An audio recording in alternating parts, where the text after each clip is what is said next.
Rêve brisé. Nora Nakalema, une mère de 2 enfants, ne peut plus marcher sans aide. Son voyage en Jordanie pour gagner sa vie s'est terminé par de graves blessures. Elle a affirmé avoir été blessée par son employeur.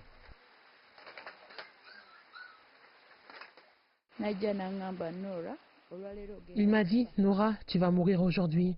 J'ai eu peur parce que je ne savais pas comment il allait me tuer.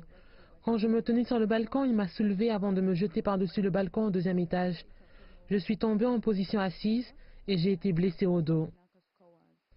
Contrairement à Nora, qui est passée par une entreprise d'exportation de main-d'œuvre sous licence, Joyce a fait l'objet d'un trafic vers l'Oman par des agents sans scrupules. Elle a expliqué que son employeur l'avait obligée à travailler comme une esclave. Aujourd'hui, elle tente de se remettre du traumatisme causé par la torture.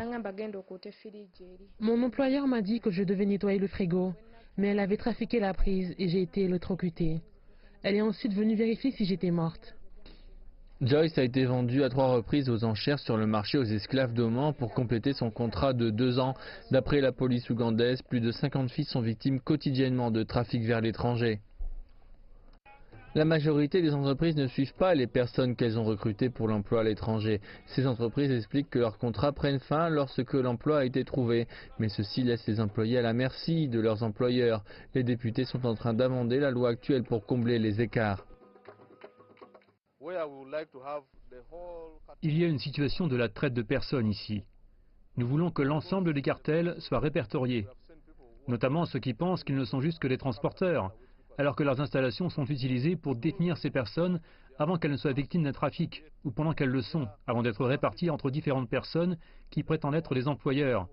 Donc cette loi examinera toutes les lacunes qui sont soulignées dans la loi actuelle. Pour suppléer aux efforts du gouvernement, les activistes de la société civile ont lancé une campagne pour arrêter les trafiquants. Ils pensent qu'en sensibilisant les communautés, ils pourront sauver plus de personnes qui se retrouvent victimes de la traite des êtres humains et de l'esclavage.